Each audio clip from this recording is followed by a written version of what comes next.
Good morning বন্ধুরা, কেমন আছো তোমরা সবাই? আশা করছো অনেক ভালো আছো, সুস্থ আছো এবং খুশি খুশি আছো। আমরা অনেক ভালো আছি, সুস্থ আছি, অনেক খুশি খুশি আছি। কারণ এর আগের ভিডিওটা যারা যারা দেখেছো অবশ্যই বুঝতে পারবে খুশি থাকার কারণটা কি। ঠিক আছে, যাই হোক, ভীষণ খুশি আছি। অনেক দিন পর একটু হলেও টেনশন অন্য আর একটা আছে মাথার উপরে, কিন্তু একটু হলেও কিন্তু টেনশন ফ্রি হয়েছি। কারণ তোমাদের দাদাভাই ওইখানের ঝামেলা যেখানে গিয়েছিল সেখানের ঝামেলাটা পুরো মিটিয়ে বাড়ি চলে এসেছে। ওখানে আর কোনো দিন না গেলেও চলবে, এরম একটা ব্যাপার। যাই হোক, এখানে দেখো, আগের দিন আমি কুমড়ো শাককে কিনে এনেছিলাম, সেটা আমার শাশুড়ি বসে বসে কাটছে।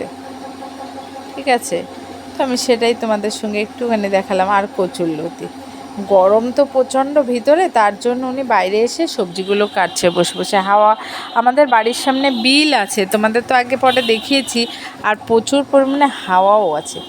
যাই হোক, অন্য দিন রাত্রিবেলা থালা বাসন মেজে রাখা হয়, আজকে মেজে রাখতে হয় না। কোনো দিন শরীরও দেয় না আর ভালোও লাগে না।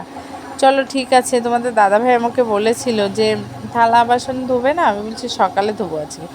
তো যাই হোক, যেমন কথা তেমন কাজ।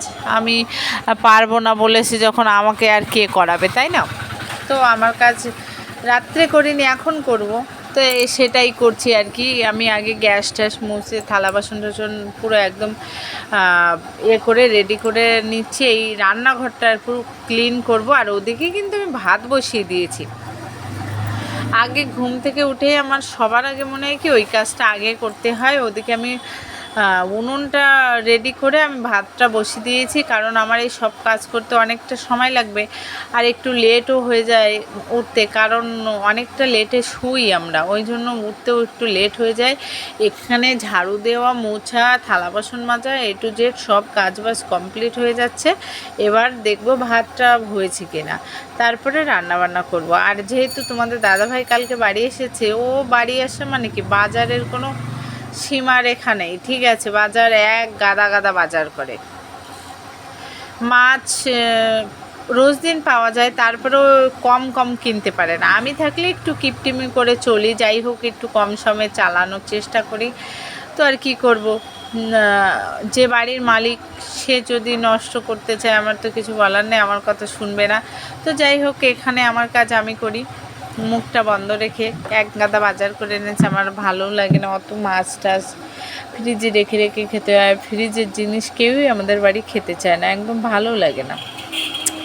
যাই হোক, এখানে আমি রান্না করব শাক, কচুরলতি, আর ওখানে আমের টক করব। যাই হোক, আমি গ্যাসে মাছ ভাজছিলাম, তার জন্য রেডি করেছি। ওদিকে দেখো ভাত হয়ে গেছে বলে তোমাদের দাদা ভাই করছে, ফ্যানটা ঝরাচ্ছে। তো আমাকে বলছে আমাকে ভিডিও করো, যে আমি তোমাকে হেল্প করি, তার জন্য আমি ভিডিওর স্ক্রিপ্টটা নিলাম। ঠিক আছে, তো তোমাদের সঙ্গে শেয়ার করলাম। তো দেখো, এখানে তো অনেক কিছুই রান্না করব, কিন্তু সমস্ত রান্না হয়নি। এখানে ওনাকে দিয়েছি একটা বড় মাছ ভাজা, আর কচুরলতি তো ভীষণ পছন্দ করে, দেখো পুরো শুকনো করে রান্না করে দিয়েছি। সেটা আগে আগে খেয়ে বলছে আমি এটা দিয়েই খাবো। খেয়ে চলে গেছে তোমার দাদাভাই দোকানে। আর আমি এখানে স্নান করে একদম পুজো টুজো দিয়ে নিই। আমি কি করি, প্রথমে রান্না করি, তারপরে স্নান করে পুজো দিয়ে নিই, তারপরে ভাত খেয়ে দোকানে যাই।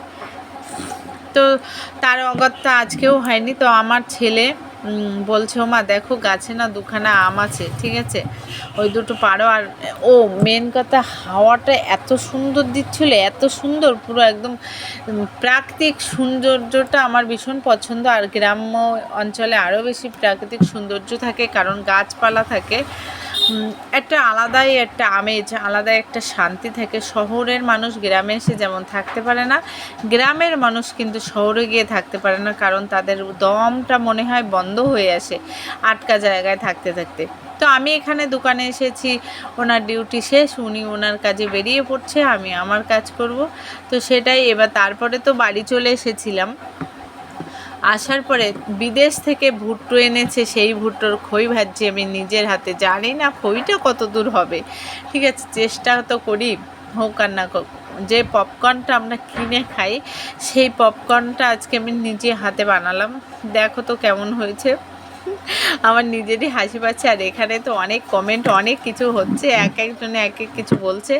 তবুও আমার ছোট ছেলে বলছে না মা ভালো হয়েছে ভালো হয়েছে, আমার সেটাই আর কি শান্তি। তারপরে আমি আবার চলে গেছিলাম দোকানে।